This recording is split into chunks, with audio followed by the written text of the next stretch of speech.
Bueno, hasta ayer estábamos viendo las complicaciones de la diabetes mellitus y veíamos la retinopatía del diabético que poco a poco va perdiendo el campo visual, no solamente por el depósito de carbohidratos glicados, también sorbitol. Si se acuerdan ustedes cuando vimos la vía de sorbitol, vimos que una vía alterna en la que se intenta no tener eventos de glicación para eventualmente formar ácido ascórbico. Pero en este paso, lamentablemente se forma el sorbitol, que también es un carbohidrato insoluble, y también daña los tejidos. Entonces se termina por degenerar las células y en consecuencia matarlas para dejar estas incapacidades como la percepción visual. Aunado a esto, pensar en células que son altamente demandantes de energía como el músculo, pues no es raro pensar también que se va a complicar, como la cardiomiopatía diabética, igual que la miopatía periférica, por supuesto, ¿no? En donde entonces la hiperglicemia sostenida haría que disminuya sustancialmente la cantidad de receptores GLUT4. Se ha descrito en la diabetes mellitus, por ejemplo, de larga evolución, que disminuye hasta el 43%, cerca del 50% de la disminución en los transportadores de GLUT4. ¿Se acuerdan ustedes? Son los vesiculados que se exponen cuando hay el estímulo insulínico para meter grandes cantidades de glucosa al interior de la célula, ¿no? Esta pérdida de receptores GLUT4 hace que haya una mayor carga de trabajo muscular y en consecuencia la célula muscular se va a fatigar, va a entrar en falla celular y aunado a esto la hipoxia, porque además de esto, de que no se está oxigenando bien el tejido, no está llegando bien sangre, pues lleva entonces también a cierto grado de hipoxia o anoxia y en consecuencia la disfunción miocárdica, que ayer habíamos hablado ya de la fatiga muscular y en consecuencia la insuficiencia cardíaca, que no es rara también en diabético descompensado, ¿no? La larga evolución. Y además de esto que estoy mencionando, vean ustedes, aquí está la hiperglicemia que acabo de mencionar, pero otros elementos metabólicos, otras metabolopatías como la dislipidemia, por ejemplo, lipoproteínas de baja densidad oxidadas, que están acá.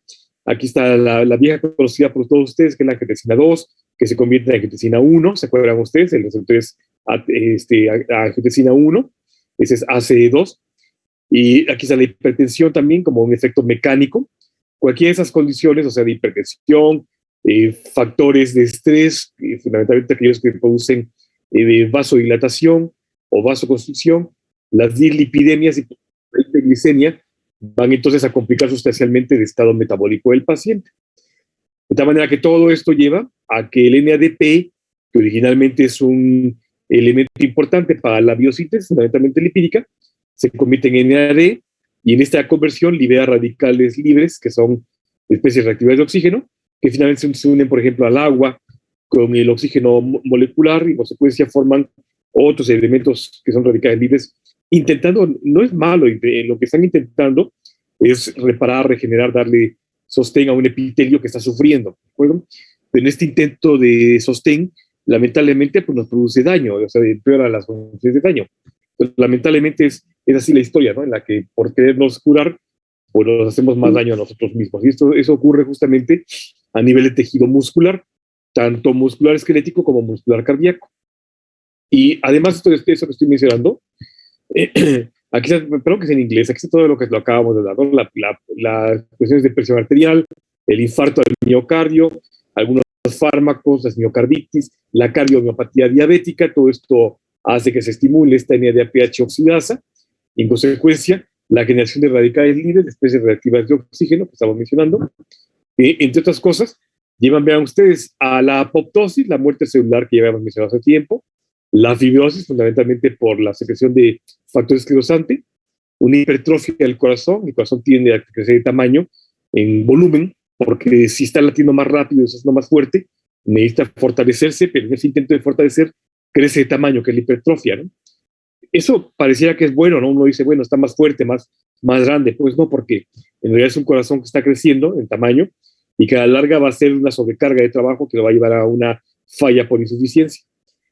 Esto lleva justamente, aparte del estrés oxidativo, lleva a la disfunción de las células miocárdicas y la disfunción ventricular, por ejemplo, la falla cardíaca, que no es raro que ocurran entonces, y si no hay insuficiencia cardíaca, pues infartos agudos del miocardio, ¿no? En parte por la hipoxia, en parte por la insuficiencia cardíaca propia de la que está siendo objeto el paciente, ¿no?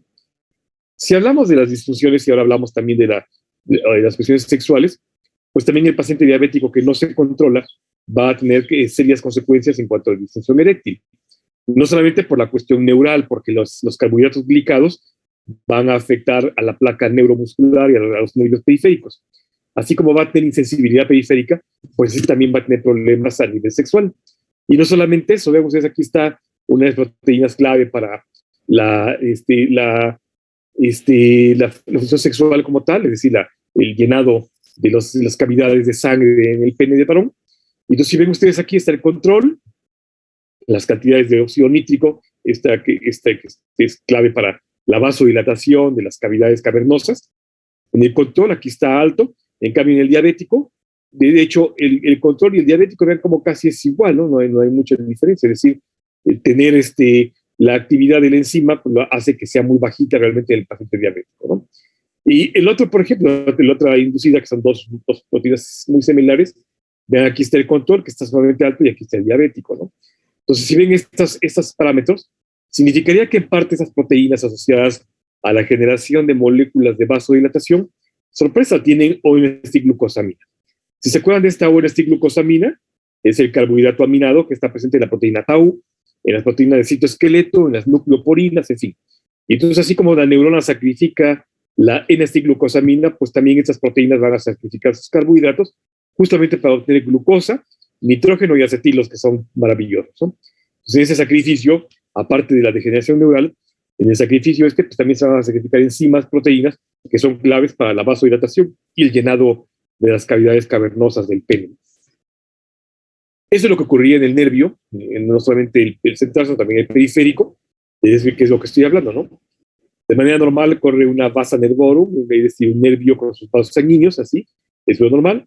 Cuando vemos estos eventos degenerativos, neuropatías degenerativas, fundamentalmente, por ejemplo, la de la diabetes, vemos como las proteínas que están glicándose, los carbohidratos que están aquí apelotonando, empiezan a producir cambios degenerativos propios como si fuera un envejecimiento, pero muy rápido. Entonces vemos como la circulación está siendo disminuida sustancialmente, es decir, suele haber tromboembolismos, fallas aquí vasculares, vasos sanguíneos que se van a romper fácilmente o se van a trombosar, además de depósitos de carbohidratos que van a empezar a lastimar todos los epitelios, y a largo plazo inclusive se puede perder el riego sanguíneo y en consecuencia también la sensibilidad. Cuando ocurre esto, entonces tenemos consecuencias graves, como por ejemplo a nivel distal, vamos a ver ahorita, cómo esas complicaciones van a dar lugar a amputaciones, a pérdidas de partes del cuerpo, o inclusive un miembro completo, ¿no? Que es una complicación muy frecuente en el paciente diabético, ¿no? Porque finalmente se daña esta capa de mielina por el depósito de carbohidratos glicados y además eventos degenerativos, factores esclerosantes que están dando lugar a que se intente reparar como si fuera una cicatriz, pero deja entonces una zona muerta, pues una zona sin sensibilidad como tal, ¿no? Que se expone a la fibra nerviosa, y esto hace que se pierda la conductividad eléctrica neural y en consecuencia la sensibilidad, ¿no? De tal suerte que si vemos a la neuropatía diabética ahora como una complicación más, esto sería lo normal, y de pronto en la diabetes vemos como la fibra no está mielinizada, aquí sí, aquí no, se ha perdido la mielina, además está dañada, y vemos cómo hay cambios degenerativos en la fibra nerviosa propiamente, además de también en el vaso sanguíneo que acompaña al nervio, ¿no? El vaso nervoso. Entonces, estos cambios degenerativos, tanto a nivel vascular como a nivel neural, van a complicar sustancialmente la función de nuestro paciente diabético, que a largo plazo, a mediano y largo plazo, sobre todo, insisto, si no se controla, entonces a mediano y largo plazo va a tener serias complicaciones periféricas. La más importante es el pie diabético. El pie diabético es una complicación muy frecuente, tan frecuente como la retinopatía del diabético o la nefropatía del diabético.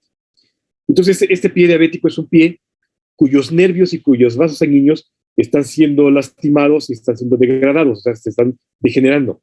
En consecuencia, empieza, por ejemplo, con grado 0, una pequeña zona en la que el paciente no tiene mucha sensibilidad.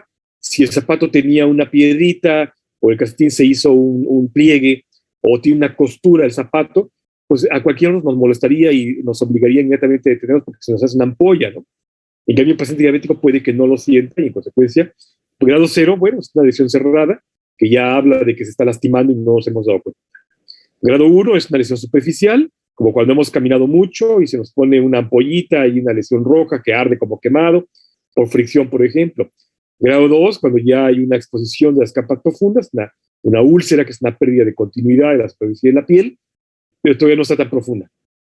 Grado 3, cuando ya tenemos la osteitis, es decir, aquí está tan profunda que ya hemos llegado a la capa muscular, inclusive empezamos a ver parte del aparato extensor, tendinoso u óseo. Y después de grado 3, grado 4 y 4, 5 y grado 5, cuando ya tenemos problemas vasculares serios, no solamente neurales, no vasculares, en donde ya no solamente no siente el sujeto que tiene un hoyo allá que está exponiendo los tendones, los nervios, los huesos, sino que ya vemos cómo hay un sufrimiento distal. Fundamentalmente, vean ustedes, los dedos son los primeros que van. Ese sufrimiento distal por la microcirculación, justamente porque los vasos sanguíneos ya se han taponeado, se han degenerado o se han roto y ya no tienen riego sanguíneo y los tejidos están respondiendo muy mal. Lamentablemente vamos a ver ahorita el modelo de la cuestión inmunológica, porque lamentablemente así como pierden la sensibilidad, también pierden la capacidad de respuesta inmune. Y en consecuencia, es un sistema inmunológico que no va a responder de forma adecuada, eficiente y rápidamente ante problemas infecciosos. Por eso el paciente diabético se nos complica tan fácilmente. La clave en el tratamiento del paciente diabético con alguna comorbilidad es el control glicémico. En la medida que esté controlado de sus azúcares de la sangre, entonces podemos controlar prácticamente todo, ¿de acuerdo? Es la base de ese control glicémico.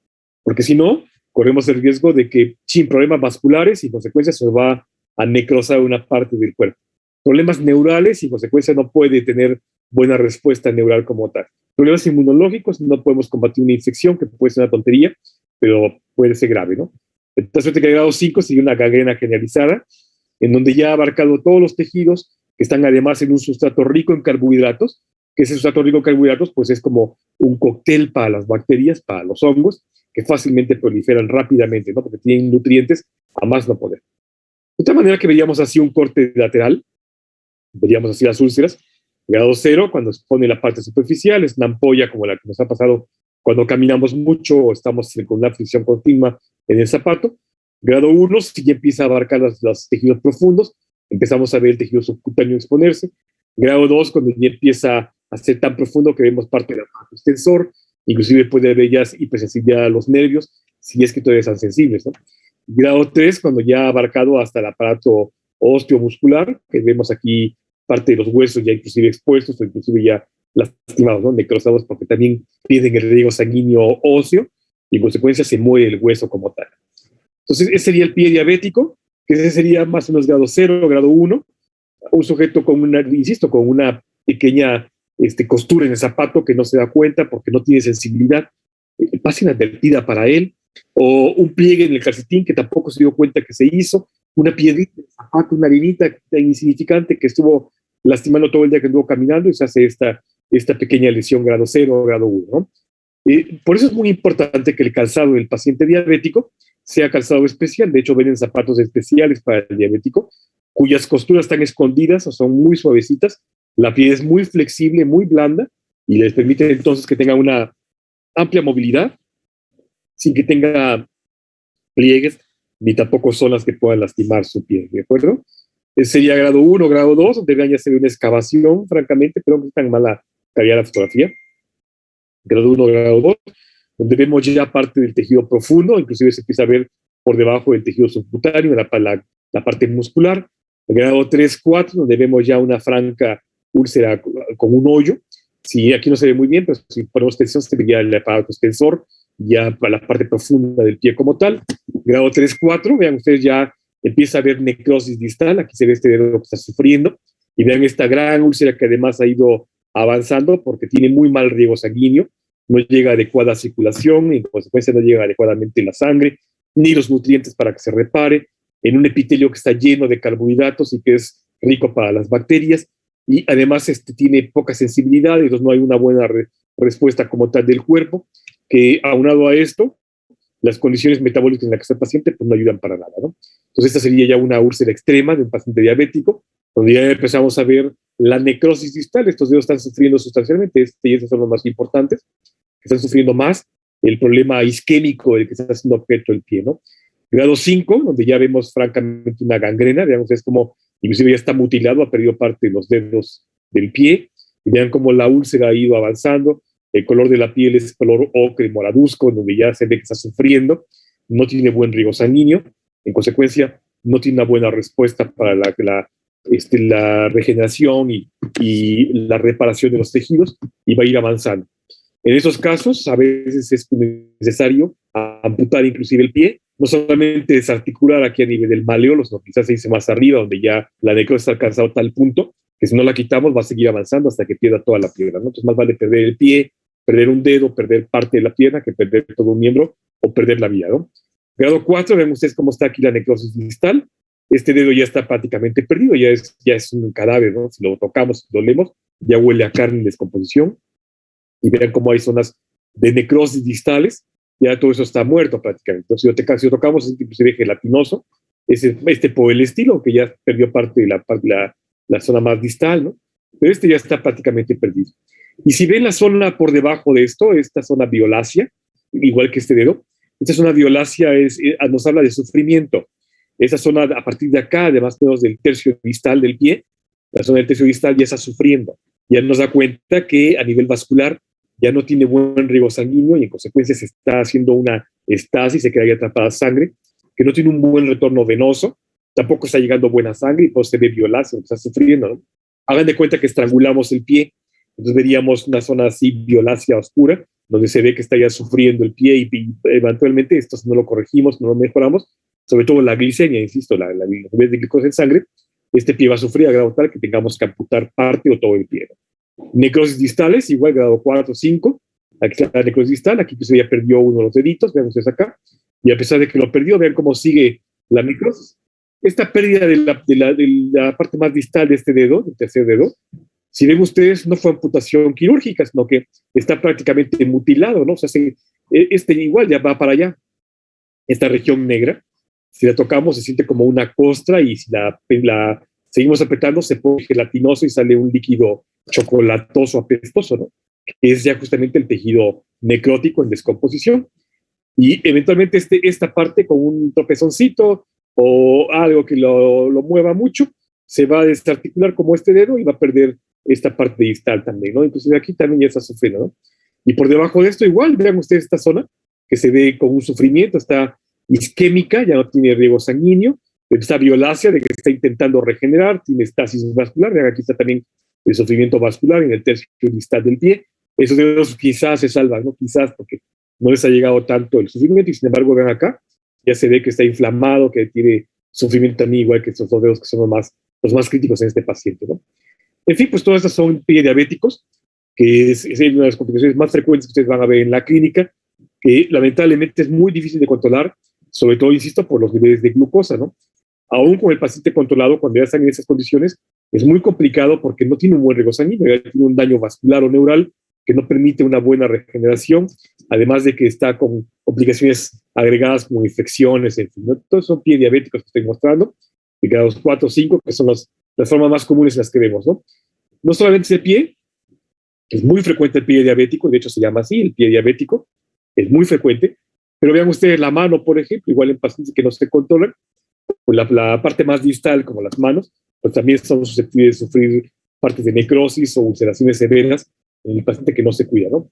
Esa no está tan distal y sin embargo vean las tortuosidades en la pierna, aquí a nivel de la tibia, vean cómo se ven las tortuosidades de venas que están sufriendo por la vasculatura, seguramente están engrosadas, además de que muchas están colapsadas, tienen tromboembolismos y tienen mal riego sanguíneo. A partir de este punto se ve la zona ya oscurecida, ¿no? Violácea, oscurecida del sufrimiento de la piel por el mal riego sanguíneo que tiene y toda la úlcera por debajo de esto que da cuenta pues invariablemente que hay sufrimiento y destrucción, ¿no? Aquí es el mismo caso, otro pie, vean cómo se ve la gran úlcera. Esta úlcera ahora se va a empezar a complicar porque se coloniza con bacterias, con hongos, y eso va a complicar más todavía las condiciones, ¿no? En fin, pues son pie diabéticos, este es un caso extremo, donde la gente, pues lamentablemente en nuestro medio también es muy dejada, ¿no? No es raro que como no sienten, a menos que alguien le diga o él se dé cuenta que huele mal, huele a cadáver, la gente no se atiende, ¿no? Se la pasa limpiándose, lavándose ahí, poniéndose hierbitas, y cuando nos llegan a la consulta nos llegan en esas condiciones, ¿no? Donde quieren que uno salve la pierna, y es muy difícil, no que imposible, ¿no? En este punto ya lo único que queda, pues, es desarticular hasta la rodilla o más, para poder salvar el resto de la pierna y de que no pierda la vida, ¿no? Que eventualmente esto se va a hacer sistémico y nos puede dar una infección generalizada. que en un cuerpo donde ya está sufriendo de por sí el corazón, ya tenemos sufrimiento hepático y renal, y un cuerpo así, con una infección generalizada, la fatalidad es casi una garantía, ¿no? Que puede ocurrir.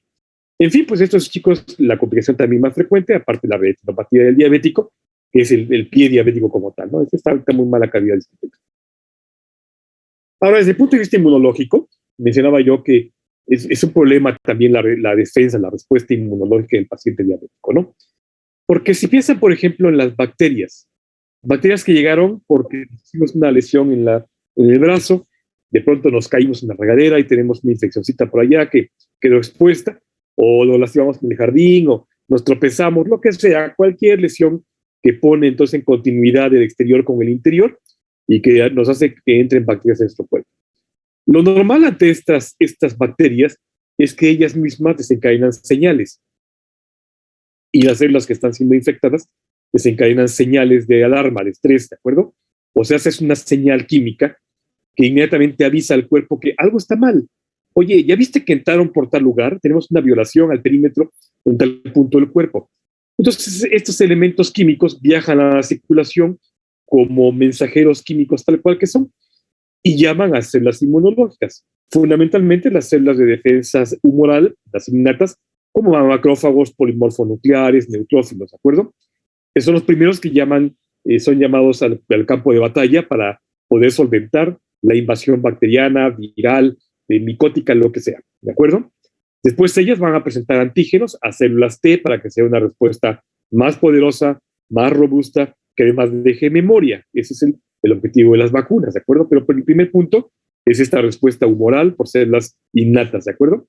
Entonces, una vez que ya reconocieron la presencia de algo allá en el punto específico, así, es específico, no andan viendo por dónde fue la cosa, no, ya saben exactamente dónde está el problema. Entonces exponen antígenos que hacen que rode, que sea un rodamiento celular, y luego una diapedesis que pasa a través de las células inmunológicas, que se sitúan entonces en el punto específico de la infección para atacar a las bacterias y en consecuencia fagocitarlas, ¿de acuerdo? Una vez que las fagocitan, entonces logramos acabar con el proceso infeccioso simplemente por una respuesta innata que aunque es muy inespecífica es bastante efectiva, ¿de acuerdo? Así ocurre la respuesta en cualquiera de ustedes, como yo, los que no tenemos diabetes, ¿de acuerdo? Problema, los carbohidratos, esos carbohidratos que están llenándose en el cuerpo, no solamente en la circulación, sino que también los tejidos tienen carbohidratos y peor, no es nada más la glucosa, es glucosa apelotonada en forma de elementos glicados, las proteínas de las células se están glicando, las células mismas tienen montones de carbohidratos glicados allá que forman barreras de carbohidratos, no permiten que se dé esta buena respuesta inmunológica. Y en consecuencia, aunque sí llegan células inmunológicas, lo hacen mal y cuando llegan no logran atacar al punto específico de infección, dando lugar a que nuestro paciente, que además está creciendo en un medio rico en carbohidratos, las bacterias se encuentran en ese sustrato con alimento enormemente abundante, esos carbohidratos, además de eso, le sirven como barrera para que las demás células no puedan pasar, ¿de acuerdo? Eso es por un lado. Por el otro, en tercer año van a conocer en su clase de inmunología los sistemas de defensa celular, los sistemas de defensa corporal, como el complemento, el sistema de complemento. El sistema de complemento es una cascada de proteínas que se activa para poder destruir bacterias u hongos o virus. Y entonces, por ejemplo, a una bacteria desencadena esta cascada a partir de proteínas como la C5b. Ese es el sistema de complemento, es una cascada de señales, ¿de acuerdo? No va a ser muy detallado porque lo van a ver en tercer año y no viene acaso en este punto. Entonces, esta presencia de bacteria que desencadena esta respuesta hace entonces que el sistema de complemento forme poros en su superficie, ¿de acuerdo? Las proteínas de complemento forman poros en la superficie de la bacteria. Y entonces hace que aumente la cantidad de agua dentro de la bacteria. Cada vez más la van inflando hasta que la revientan, ¿de acuerdo? Así funciona nuestro sistema de complemento. Es muy efectivo, es sumamente rápido y es muy específico. No va a atacar células propias, sino solamente aquellas bacterias que desencadenaron la respuesta del complemento. Hay dos vías, la vía clásica y la alterna, que no voy a mencionar en este punto. ¿Qué pasa con los diabéticos que tienen problemas de hiperglicemia crónica o que no están controlados? El paciente diabético tiene el gran problema de que las proteínas de complemento se glican. Y en consecuencia, la respuesta por el sistema de complemento no tiene lugar.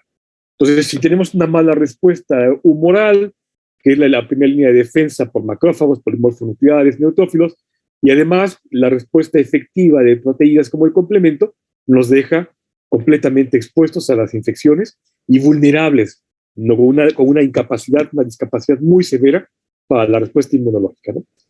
Si pensamos en proteínas de sostén, por ejemplo, las fibrosas como el colágeno, ahí están las fibras de colágeno que ustedes y yo conocemos mejor que nadie, ¿no? Colágeno, fibrina, elastina, un montón de proteínas de sostén. Cuando se glican, esas proteínas pierden también esta capacidad de sostén. Y en consecuencia, ahí están los carbohidratos, la grasa, la glucosa, que hace entonces que las proteínas, en lugar de que estén así arregladas, pierdan el arreglo tridimensional. Entonces, la pérdida del arreglo tridimensional, recuerden, de la proteína lleva a la pérdida de la función. Si esta proteína pierde su arreglo y pierde su función, pierde también la capacidad de sostén. ¿Por qué la úlcera del diabético cada vez se hace más extensa, a pesar de que le damos cuidados y la tengamos en las mejores condiciones, muy limpia? ¿Por qué nos cuesta tanto trabajo que cierre? Porque no solamente es el sistema inmune que está fallando, no solo es el sistema vascular que no lleva nutrientes, no solamente es el sistema de riego que lleva células de reparación, sino que además las proteínas que deberían formar trabéculas, mallas de sostén para la regeneración, no están funcionando porque están glicadas. Es el caso de las proteínas fibrosas que están viendo ustedes acá, ¿de acuerdo? Pues como están viendo el panorama, esa es la consecuencia del paciente diabético descompensado. Que luego, otra de las complicaciones más severas son los cambios o mutaciones en el genoma. Si pensamos en la hiperglicemia, por ejemplo, vean ustedes, en cuestión de días, semanas o meses. Cuando pensamos en la hiperglicemia, en cuestión de días se puede remediar. Cuando pasan semanas de hiperglicemia sostenida, empezamos a tener cambios degenerativos a nivel del ADN, fundamentalmente por especies reactivas de oxígeno que atacan a nuestro ADN, que va a ser sostenido durante los próximos meses, ¿de acuerdo? Entonces, vean ustedes, en minutos, horas o días, vamos a ver cómo se forman especies reactivas de oxígeno que van a hacer mutaciones en nuestro genoma. De tal manera que Chin es un paciente que ya está en malas condiciones inmunológicas, malas condiciones celulares, malas condiciones de riego sanguíneo, malas condiciones neurales. Ahora tiene problemas a nivel genético, que entonces puede condicionar cambios importantes en su genoma para que no se codifiquen proteínas específicas, por ejemplo, de regeneración, o proteínas que son importantes para la reestructuración de nuestro cuerpo, o cambios importantes que pueden dar lugar a cáncer, alguna forma de cáncer, o peor aún, el envejecimiento. Cada vez que envejecemos, hay una mutación en nuestro cuerpo. Ya no somos los mismos que hace 20 años, que hace 30 años, ¿de acuerdo? Los que ya hemos rebasado la edad de los 40, notamos francamente cómo hay un cambio en nuestro cuerpo, que decimos, pues ya no es la piel de cuando yo estaba en la preparatoria, ¿no? Ya no es la misma condición física, los músculos no son los mismos, porque hay cambios invariablemente que nos llevan a un cierto grado de deterioro. Por eso es importante mantenerse activos, mantenerse con una buena calidad de vida alimenticia y además con ejercicio, saludable socialmente, con interacciones sociales frecuentes, en fin, todo aquello que nos lleve a tener buenas condiciones, porque de esa forma nuestro genoma se regenera y en consecuencia sigue funcionando. En el diabético vemos cómo hay cambios en cuestión de horas o días, ¿de acuerdo? Meses inclusive, ¿de acuerdo? La glucosa todavía toma un poquito más de tiempo, pero la presencia de especies reactivas de oxígeno es muy rápida. Es en cuanto están presentes, si no logramos acoplarlas a otra cosa como NAD, como antioxidantes como las flavinas, antioxidantes como el glutatión, en fin, un montón de moléculas antioxidantes que tenemos en nuestro cuerpo, entonces llevará a que tengamos cambios degenerativos importantes que muchas veces son irreversibles, ¿de acuerdo? Así que, ¿hay alguna duda, chicos?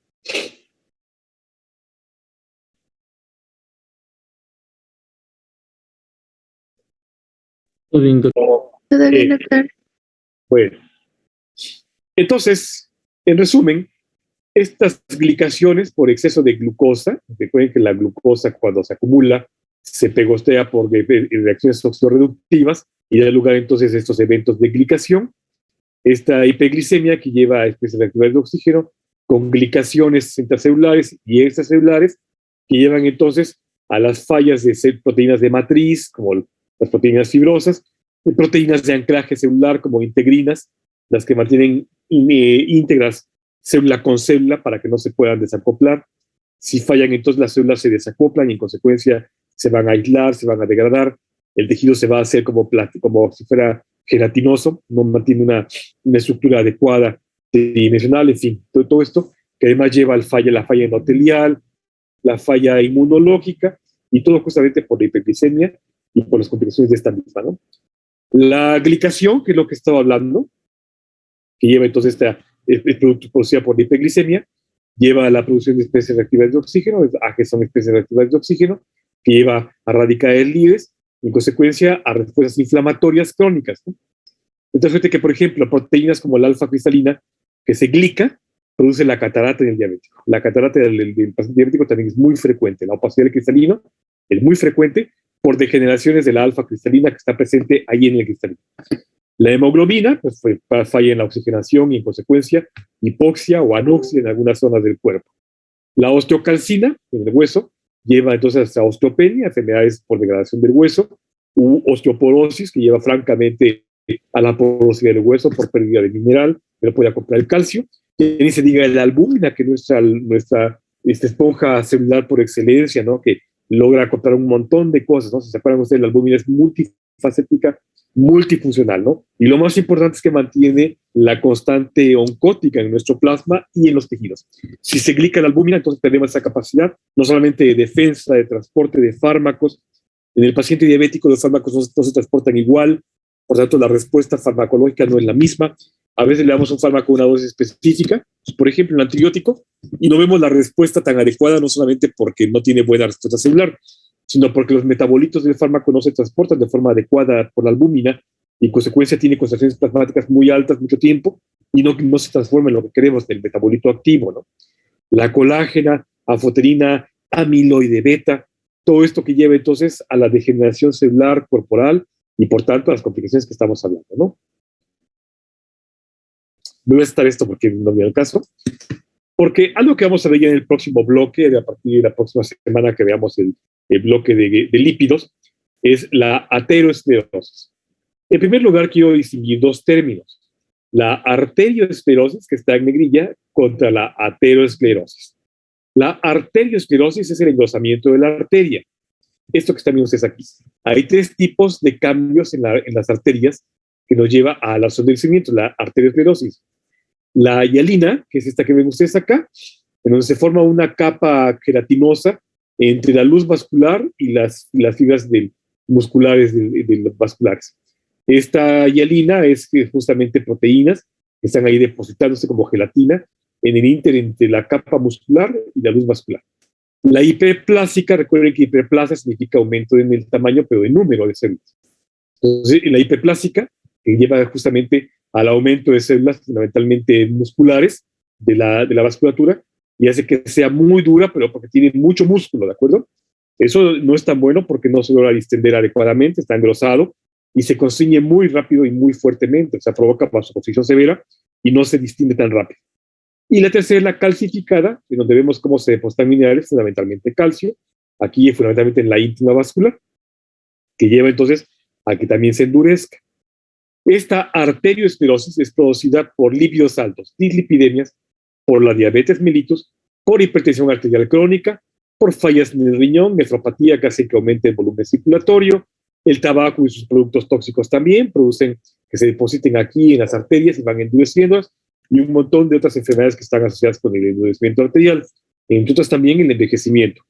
De manera normal, los pacientes que rebasan los 70 años de edad tienen cierto grado de arterioesclerosis, porque las arterias ya han dado de sí, ya cumplieron su función en la vida y ahora están envejecidas, se ha ido formando tejido fibroso de sostén que las lleva entonces un endurecimiento de alguna forma, igual que el depósito cálcico, ¿no? Entonces es normal en el envejecimiento encontrar cierto grado de arterioesclerosis. Conste, estoy hablando de arterioesclerosis, que es el endurecimiento de las arterias, ¿de acuerdo?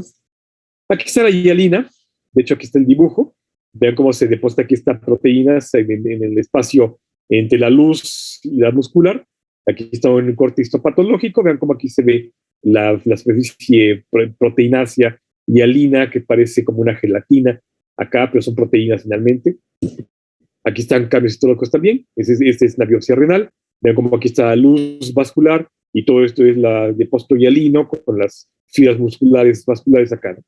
Es una arteriola diferente, la L es la luz como tal, una mujer de 47 años de edad con hipertensión arterial, Ya como igual, todo esto que está aquí, las cruces que están marcadas, es el depósito hialino proteinogénico que está ocupando espacio entre la luz y la íntima vascular, ¿no? Todo esto son proteínas. La hiperplástica, que sería este dibujito, donde aumenta el número de células musculares, la vemos así en un corte histopatológico, vean ustedes todo esto en la arteria, los moraditos son los núcleos de las células mioblásticas, y aquí estaría, hasta aquí estaría la luz como tal de la arteria, ¿no? Como tal. La calcificada, donde vemos igual, cierto depósito hialino, pero estas son las blancas, que es depósito cálcico. Son minerales, fundamentalmente calcio, y de otras formas de calcio unidas a estas cosas, pero fundamentalmente calcio. Entonces veríamos estas calcificaciones, donde tal cual es que es como si se formara hueso dentro de la arteria, pero es una arteria que ya no responde de forma adecuada ni a la vasoconstricción, ni a la vasodilatación, y en consecuencia deja de ser riesgos sanguíneos, ¿no? El otro concepto importante que vamos a revisar en el próximo bloque es la ateroesclerosis.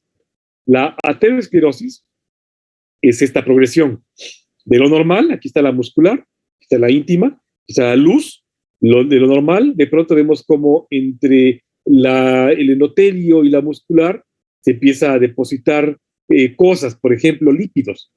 Y si no lípidos, también se depositan células que están intentando degradar estos lípidos, que no lo consiguen porque se atiborran y mueren, y llega otra célula macrófago que ahora se tiene que tragar a su vecina, y además los lípidos que sacó y todas las porquerías que había allá dentro de degradación, no lo logra, se muere, y llega una tercera, y así sucesivamente. Eventualmente esta aterosclerosis se rompe, además de que provoca disminución de la luz y en consecuencia turbulencia acá, porque está chocando a la sangre con un bodoque acá. Eventualmente se rompe y forma coágulos que son taponados justamente por plaquetas. Eventualmente esta plaqueta, ese trombo de plaquetas se desprende y da una tromboembolia o un depósito de grasa aquí del interior con células también de degradación. Se desprende y da un embolismo. En fin, esa es la progresión de la aterosclerosis. Invariablemente todos, ustedes y yo, todos, hagamos lo que hagamos en nuestra vida, vamos a desarrollar cierto grado de aterosclerosis. Es parte de nuestra vida, pues. Lo vamos a revisar en el próximo bloque y no me detengo en esto mucho que digamos. En resumen, chicos, ¿hasta aquí alguna duda? No, Ok. En resumen, ya vimos la diabetes mellitus tipo 1, que está provocada por una franca destrucción de las células beta pancreáticas y, en consecuencia, una ausencia insulínica. Revisamos la diabetes tipo 2, que tiene una insuficiencia, una ineficiencia o bien una resistencia a la respuesta insulínica. Recuerden que la insulina se secreta en respuesta a la glucosa de manera proporcional. A mayor glucosa, mayor insulina y viceversa, ¿de acuerdo? Pues la diabetes tipo 2 nos llevaría a que la célula beta no produzca buena cantidad de insulina o lo haga de forma ineficiente, no de buena calidad, o aunque esté presente la insulina, el receptor ya no responde de forma adecuada a su concentración. Ambas, tanto la tipo 1 como tipo 2, nos lleva entonces a una baja en la utilización de glucosa. Esta caída en el acopio metabolismo de la glucosa es lo que destaca en la diabetes mellitus, ¿de acuerdo? Que en consecuencia obliga al cuerpo del diabético, ya sea tipo 1 o tipo 2, a que sean las células adipocíticas, los adipocitos como tal, que ahí nos miran contentos porque van a ser degradados a la lipólisis, ¿de acuerdo? Por fin ellos van a tener su función importante en su vida, que es la de proveer de la energía al cuerpo de este paciente. Y entonces esta lipólisis finalmente aúna a la deficiencia insulínica, porque finalmente la insulina, insisto, se secreta en respuesta a la glucosa. Si no hay glucosa y hay lípidos, no hay entonces respuesta insulínica, ¿no? Entonces esta lipólisis empeora las condiciones de deficiencia insulínica. Por otro lado, el músculo, ahora sí, el músculo va a sufrir la proteólisis porque tiene que proveer también de elementos nutritivos que quizás los lípidos no se dan abasto. Ahora, la proteólisis, igual que la lipólisis, también abonan a la deficiencia insulínica, o sea, están aumentando o perpetuando la falla insulínica. Que luego la deficiencia insulínica pues hace que haya poca utilización de la glucosa como tal. El hígado ahora entra en funciones y hace cetoacidosis. También el riñón, pero el hígado es el más importante. Y entonces la cetoacidosis en mi paciente puede conducir a pérdida de la conciencia porque son elementos neurotóxicos, citotóxicos que pueden llevar al coma diabético. La hipoglicemia por sí misma, espérate, hipoglicemia, ¿por qué? Si ya dijiste que no hay glucosa. Pero se te olvida que tengo glucosa en tirada de la gluconeogénesis por lípidos y por aminoácidos. Así que esta hipoglicemia va a llevar a que tengamos cetonuria, estemos tirando cuerpos cetónicos, glucosuria, porque es tanta la glucosa que estamos formando por estas vías, que ahora hay un problema de filtración, los riñones ya tienen falla renal, tal vez ya hay destrucción de los glomérulos, y en consecuencia tenemos glucosuria, que luego la presencia de glucosa y otros elementos como los nitrógenos del catabolismo proteico lleva entonces a la poliuria, exceso de volumen circulatorio. Recuerden que inhibe la secreción de hormona antidiurética y abre las válvulas del riñón, un riñón que ya no está filtrando, está dejando pasar prácticamente todo, y entonces nos da esta hipovolemia. La hipovolemia complica el coma, que además ya tenía edema, ahora tiene el coma también por hipovolemia. Entonces, en resumen, ese es el panorama general del paciente diabético descompensado o aquel que no hace caso a las recomendaciones. Es muy, créanme ustedes que es muy frecuente. La gente con mucha frecuencia en la consulta le decimos, mire, va a tener que dejar el refresco, porque la Coca-Cola, por ejemplo, o no quiero, ya dije nombre como decía el mismo.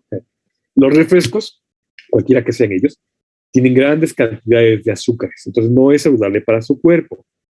Peor aún para usted que es diabético o diabética. En consecuencia, cuando lo vemos comiendo, la vemos comiendo con su Coca-Cola. Y cuando le decimos, ¿pero qué pasó? ¿Qué dije? No, ay, es que no me sabe igual. La gente es muy renuente a hacer caso a las recomendaciones médicas, fundamentalmente cuando se trata de cuestiones dietéticas o ese tipo de recomendaciones para su estado de salud. ¿De acuerdo? ¿Hasta aquí, chicos?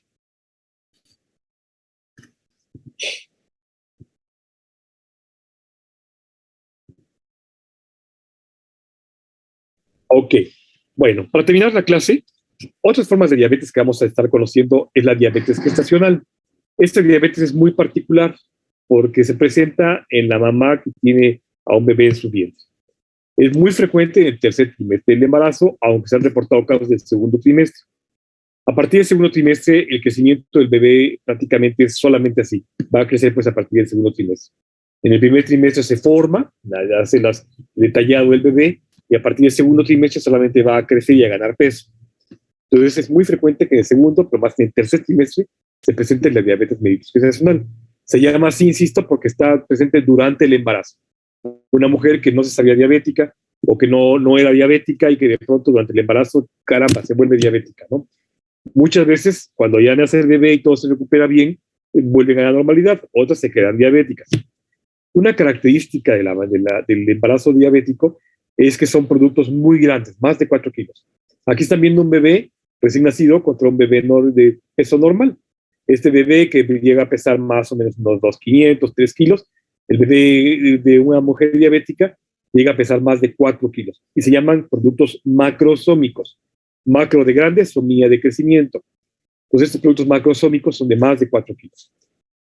Hace algunas décadas, en la década de los 50, este danés Jørgen Pedersen propuso que la hiperglicemia materna hacía que se pasara a través de la placenta los carbohidratos que provocaban una hiperglicemia fetal y que obligaban al feto a producir una hiperinsulinemia. Recuerden que la hiperglicemia hace una hiperinsulinemia. En consecuencia, esta hiperinsulinemia disminuía la lipólisis, aumentaba la lipogénesis y producía la macrosomía fetal. Fue una descripción maravillosa en la década de los 50 de Pedersen, que está publicado de hecho en la acta endocrinológica de ese año, porque era una mera presunción que ahora ya está bien descrita. Y se ha no solamente identificado que efectivamente la hiperglicemia materna la que obliga al bebé a que tenga una hiperinsulinemia, sino que se han identificado los receptores específicos transportadores a nivel placentario, que son los responsables de pasar la glucosa como el GLUT1. Además de eso, a nivel del cordón umbilical, el GLUT3 incorpora grandes cantidades de glucosa, ¿de acuerdo? Desde la arteria fetal umbilical, pasa entonces al bebé la glucosa de manera directa. Entonces, esto sí ha sido demostrado ya ahora más recientemente con diversos estudios fundamentalmente de animalitos. Y entonces, la mamá que está embarazada, que tiene historia de diabetes mellitus gestacional, ya se supo en el embarazo anterior que tuvo diabetes transitoria, o mamás que no saben por qué han tenido varios abortos o muertes de bebés. También la obesidad durante el embarazo o antes del embarazo puede ser un factor de riesgo para desarrollar la diabetes mellitus gestacional, porque de por sí ya tiene un sustrato hiperlipémico, hipermetabólico, que cuando se embarace pues va a provocar mayores problemas. Más aún si ya tuvo macrosomías en partos previos, o sea, si ya tuvo el antecedente de que, oye, mi bebé anterior pesó 4 kilos, hay que tenerlo en cuenta porque es muy probable que desarrolle en este nuevo embarazo también diabetes gestacional. Por supuesto, si tiene historial en la familia de diabetes tipo 2, puede que ella no sea diabética, pero su familiar, su mamá, su abuelita, su tía, quien sea, sí sabía que era diabética. Embarazos de edad avanzada también están asociados con esto, fundamentalmente por fallas metabólicas, de cambios degenerativos que no son capaces de solventar la hiperglicemia materna, la glucosuria durante el embarazo, o bien estos problemas problemas de desarrollo en embarazos previos en el bebé, ¿de acuerdo? Sobre todo cuando tenemos problemas de tolerancia a la glucosa en la mamá, que también estuvieron asociados con fallas en el desarrollo del bebé anterior, ¿de acuerdo? En los bebés anteriores. Entonces, eso hay que tenerlo en cuenta para el diagnóstico de probabilidad de diabetes mellitus gestacional.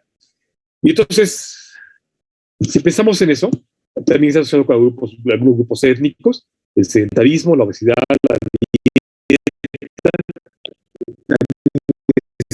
el ovario poliquístico, la hipertensión arterial. Todo eso son factores de riesgo para resistencia a la insulina, con aumento de niveles de glucosa, que en la mamá provocaría hiperglicemia persistente, deficiencia de secreción de insulina, además de aumento de niveles de ácidos grasos, fundamentalmente ácidos gliceroles por gluconeogénesis, mayor acopio de aminoácidos por proteólisis y otros factores importantes asociados a estrés celular, ¿de acuerdo? Todo esto pasaría a través de la placenta, un flujo de glucosa por receptores GLUT, que en el feto producirían hiperinsulinemia, hiperglicemia también, hidrólisis de ácidos grasos que te darían un sustento de crecimiento muy importante y el crecimiento fetal. De tal suerte que la hiperglicemia con hiperinsulinemia desencadenaría en el bebé eventos de anabolismo muy importante que harían que creciera sustancialmente, ¿no? El bebé responde pues a la hiperglicemia con la hiperinsulinemia, haciendo que aumente su volumen, su tamaño, fundamentalmente graso. Y entonces, ese sería un problema serio para los bebés, porque nacerían no solamente grandotes, sino que tendrían un grave riesgo a largo plazo o a mediano plazo de ese bebé desarrollar diabetes, ya sea durante la infancia tipo 1 o después cuando no se cuide, va a tener sobrepeso, obesidad, va a tener problemas inmunológicos, en fin, sí puede haber problemas serios. Además de que es un bebé muy grandote, que va a ser muy difícil de obtener por vía vaginal, y quizás para obtenerlo va a ser muy traumático tanto para la madre como para el bebé, y obliga a una cesárea que de todas maneras puede ser un problema para la extracción del producto enorme, ¿no? Una parcosomía importante. ¿Hasta aquí dudas, chicos? Sin dudas. No, doctor. Ok, se me acabó el tiempo, pero perdón que me conecté un poco tarde. Mañana terminamos de ver otras formas de diabetes por fármacos, que es la parte final del tema de diabetes, y mañana es jueves. Y pienso que el viernes podríamos hacer unos tópicos generales para ya la próxima semana planear el examen. Yo no sé, quizás a media semana de la próxima semana, ¿qué les parece? Ya queda poquito para acabar de ver este tema de diabetes como tal, que creo que es muy importante. Entonces, ¿dudas, chicos? Ya queda poquito.